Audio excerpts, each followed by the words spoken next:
is really better called analysis.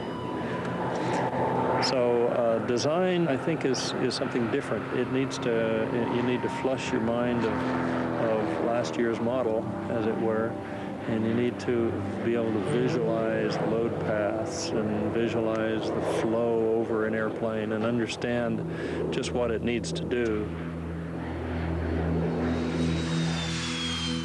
Like Bob Diemert, Rutan has focused his energies on building an inexpensive jet fighter, which he calls the Ares. The Ares prototype represents an example of a low-altitude battlefield attack plane with a unique shark fin tail design that's at the cutting edge.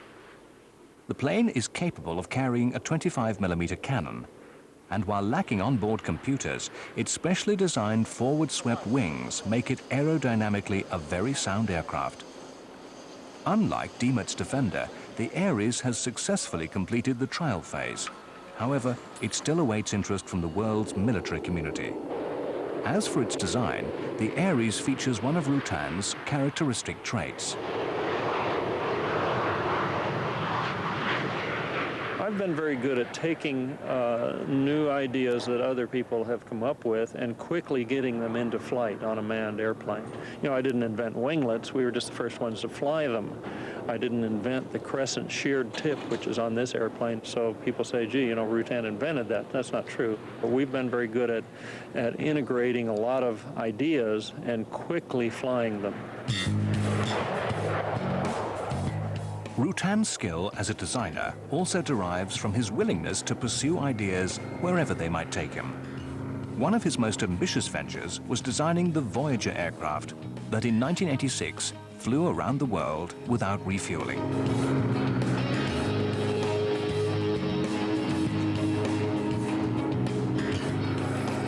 Confidence in nonsense is a requirement for the creative process.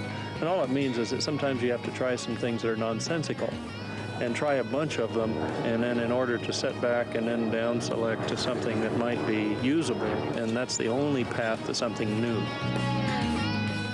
Burt Rutan has many times in his career found the path to something new. He personifies those in aviation who push beyond the limits of the known, and in the process, succeed in making the impossible possible.